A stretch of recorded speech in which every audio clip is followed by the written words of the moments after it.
On va parler de foi maintenant. Le titre de ce qu'on va partager ensemble ce soir, c'est une foi pour déplacer les montagnes. Donc c'est dans le thème, c'est chouette. Alors je vais vous raconter la petite histoire de comment est venu ce thème, parce qu'il y a une petite histoire, il y a une petite histoire derrière. C'est la première fois que je reçois la direction pour un message par un titre. Donc pour vous raconter rapidement, je donnais le bain à mon fils. Et en même temps, je pensais à ce que j'apporterais ce soir. Et j'avais en tête cette phrase qui me revenait, une fois pour déplacer les montagnes. Et je ne savais pas vraiment si c'était juste une phrase qui m'était venue en tête ou si c'était vraiment Dieu qui m'inspirait à ce moment-là. Et donc juste après le bain, je suis allé coucher mon fils. Et on a un petit livre qui regroupe, donc on le lit tous les soirs on le lit le soir avec notre fils, et c'est un petit livre qui regroupe des prières et des petits versets. Et donc j'ouvre la première page qui vient et je lis 1 Corinthiens 13, verset 2. Je pourrais avoir la foi capable de déplacer les montagnes. Si je n'ai pas d'amour, je ne suis rien.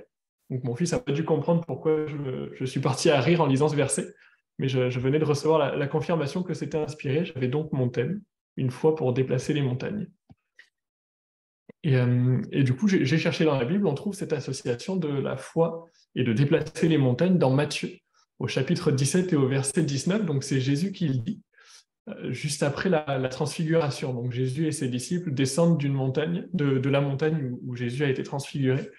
Et donc un homme se jette à genoux aux pieds de Jésus, lui demandant de délivrer son fils d'un démon.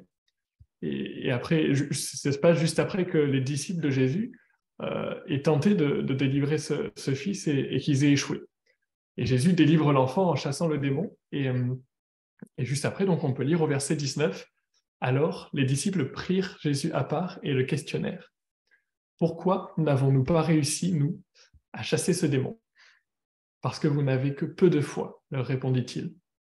Vraiment, je vous l'assure, si vous aviez de la foi, même si elle n'était pas plus grosse qu'une graine de moutarde, vous pourriez commander à cette montagne, déplace-toi d'ici jusque là-bas, et elle le ferait.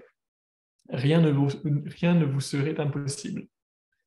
Et alors j'ai cherché l'origine du mot foi dans ce texte, et j'ai trouvé vraiment intéressant ce qu'on pouvait en ressortir. Il vient du grec pistis, qui lui-même vient du mot pito. Et donc, je vous laisserai le soin de l'étudier peut-être plus en détail, mais alors qu'on pourrait, à premier abord, résumer la foi à croire ou espérer, on peut faire ressortir des origines de ce mot bien plus que cela. Et j'ai trouvé une description, en fait, de la relation que Dieu désire avec nous. Il y a notamment la notion de se faire un ami, de chercher à lui plaire, d'avoir sa faveur, d'avoir une relation de confiance, mais aussi la notion d'écouter, d'obéir et de se soumettre. Et cette description me parle beaucoup parce que j'en ressors que la foi, ben, c'est pas simplement être persuadé d'obtenir les choses que je demande si j'y crois. Il y a la notion d'obtenir la faveur de Dieu, c'est dans la description, mais ça commence vraiment par une relation. Ça commence par passer du temps avec Dieu, apprendre à le connaître, à reconnaître sa voix, passer du temps à le prier et à lire sa parole.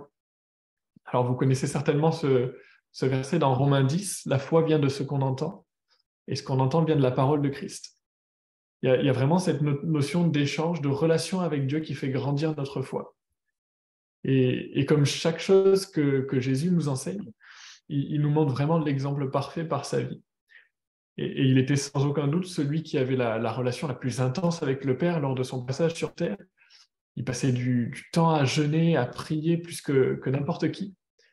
Et alors qu'il s'est abaissé à notre humanité, il avait une proximité avec le Père qui nous donne vraiment l'exemple à suivre.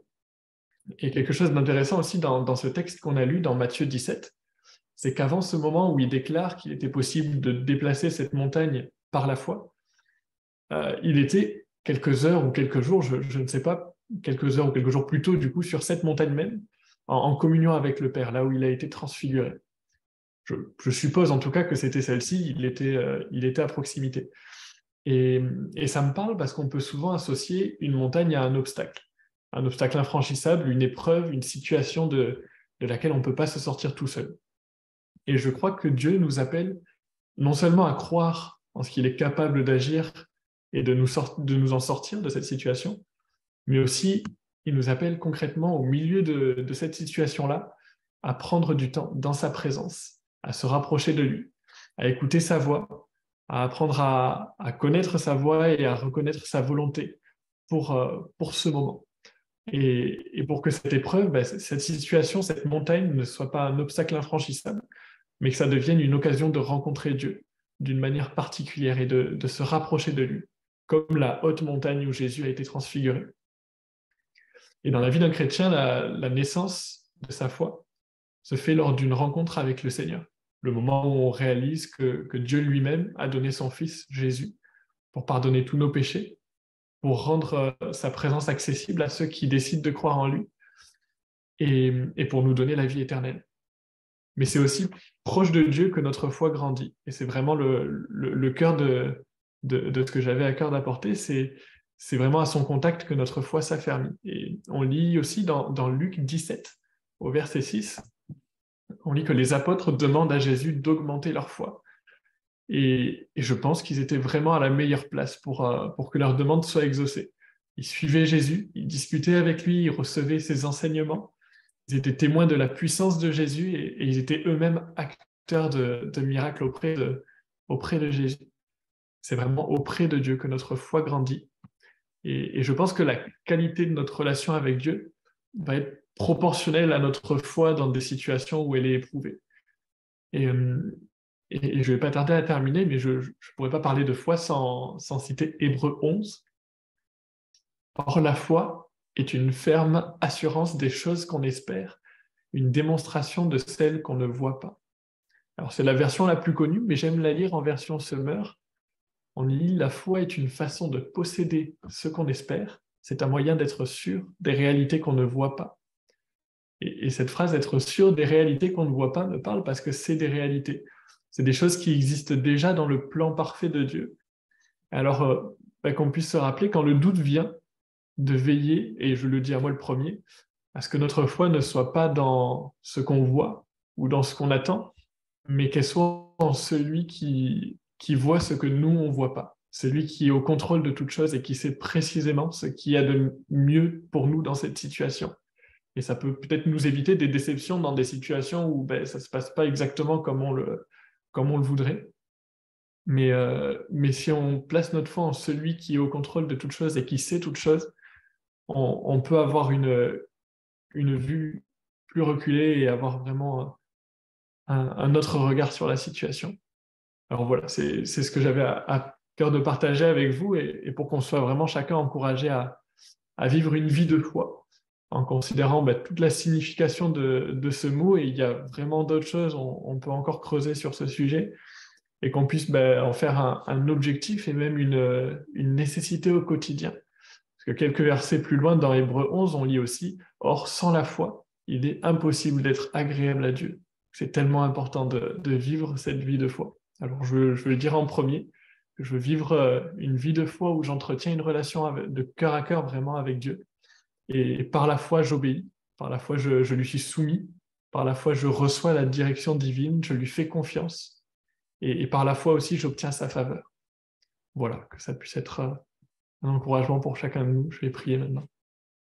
Seigneur, merci pour ta parole qui nous encourage, Seigneur mon Dieu. Merci parce que tu nous donnes toutes les clés, Seigneur Jésus. Tu es vraiment celui qui ne laisse rien au hasard, Seigneur mon Dieu, et tu nous aides, Seigneur, au quotidien dans notre vie, Seigneur mon Dieu. Tu es descendu sur terre, tu t'es abaissé pour nous éclairer, Seigneur Jésus, pour nous donner la vie éternelle, Seigneur mon Dieu, par ton sacrifice. Et vraiment qu'on puisse suivre ton exemple, Seigneur mon Dieu.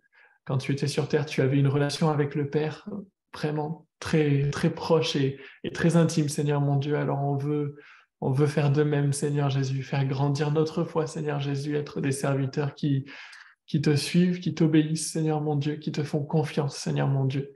Merci pour ces moments qu'on passe dans ta présence, Seigneur Jésus, que tu puisses vraiment encore nous parler, Seigneur Jésus, au travers de ces moments qui suivent, Seigneur mon Dieu. Merci pour tous les sujets qui vont être apportés et que tu puisses vraiment, Seigneur, travailler nos cœurs encore, Jésus, et faire ton œuvre, Père. Amen.